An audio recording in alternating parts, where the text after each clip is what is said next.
Buen día, queridos estudiantes, espero que ustedes y sus familias se encuentren bien. Bueno, en este video se realizará la retroalimentación de las guías 1 y 2 de Aprende en Casa de Ciencias Naturales y de Ética.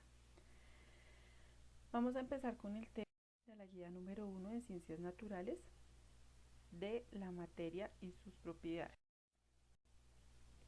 Recordemos que materia es todo lo que ocupa un lugar en el espacio, es decir, un libro, una manzana, un lápiz, una jirafa, una piedra, muchísimos otros objetos más.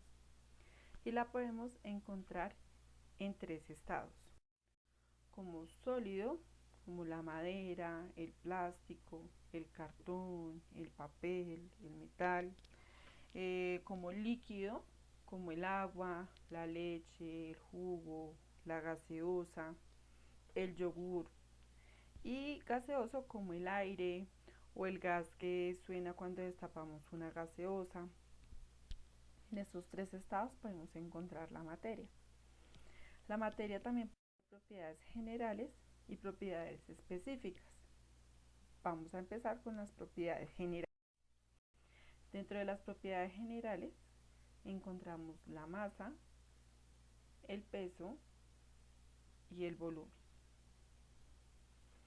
¿Qué es la masa? La masa es la cantidad de materia que tiene un cuerpo.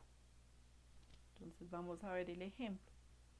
La jirafa puede pesar hasta 7.000 kilogramos y el ratón 5 kilogramos. Es decir, que la jirafa tiene más masa que el ratón. Lo podemos ver ahí. En la balanza. ¿Qué es la balanza? La balanza es el instrumento que se usa para medir el volumen, la masa. Se mide en gramos y en kilogramos. La siguiente propiedad general es el peso. ¿En qué consiste el peso? En la medida de la fuerza de la masa que ejerce sobre la tierra. Ahí encontramos una persona. El peso consiste en la fuerza que hace esa persona sobre la tierra. Y finalmente, la última propiedad que vamos a encontrar en general es el volumen. En el volumen consiste en la cantidad de espacio. Por ejemplo, un gato, por ser más grande, ocupa un espacio más amplio que el de un ratón. Ahora vamos a hablar de las propiedades específicas. Dentro de las propiedades específicas, la materia nos permite identificar muchísimas propiedades y son las que más rápido podemos identificar. En este caso está el color, las diferentes tonalidades de color que nosotros podemos observar. Está el sabor, entonces ahí está el salado, el agrio, el dulce, el salado, el amargo, todos los sabores que nosotros podemos identificar mediante también el sentido del gusto. Está la dureza, entonces en una piedra, lo rígido de un pupitre, de una cartulina, de un computador. Está la elasticidad. En la elasticidad podemos encontrar un caucho, la llanta de un carro, un borrador, la temperatura, entonces cuando nos tomamos algo caliente, cuando nos comemos un helado, caliente, frío, etcétera, entre otras propiedades que podemos identificar rápidamente. Aunque dentro de las propiedades específicas también encontramos otras, que en este caso son la densidad. ¿En qué consiste? Es la cantidad de masa de un cuerpo contenida en un volumen. Por ejemplo, tenemos 1 kilo de sal y 1 kilo de carbón. Tienen el mismo peso, pero ocupan un espacio y un volumen diferente.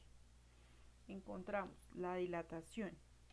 Consiste en el aumento del volumen de un cuerpo debido a cambios de temperatura.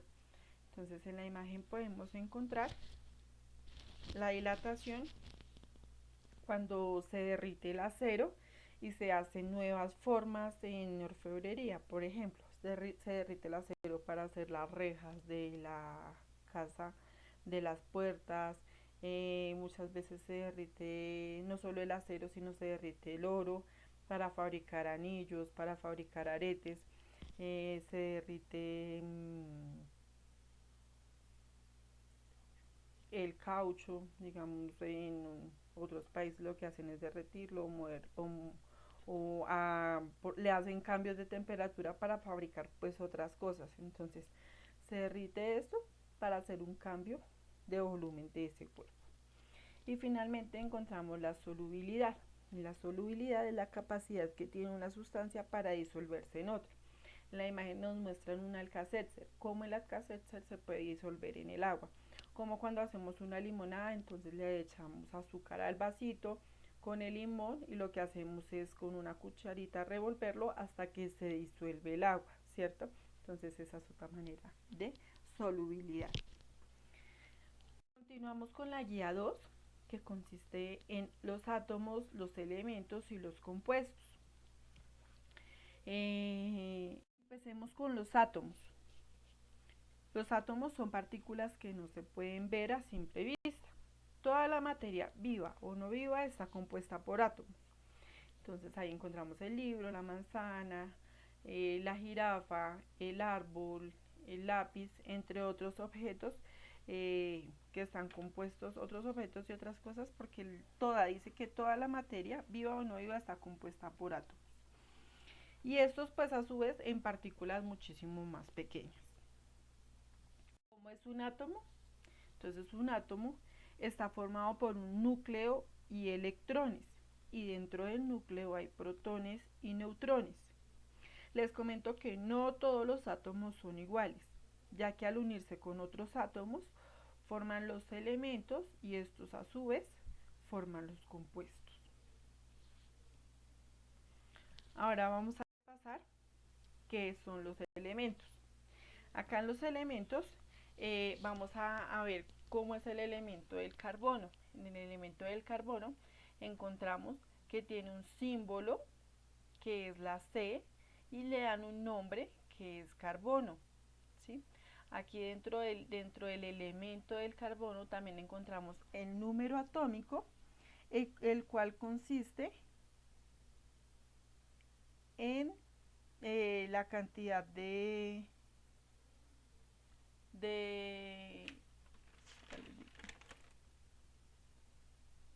protones que contiene el núcleo del átomo, ¿sí? Y otros elementos como la distribución de los niveles y la masa atómica, pues que eso ya lo veremos más adelante.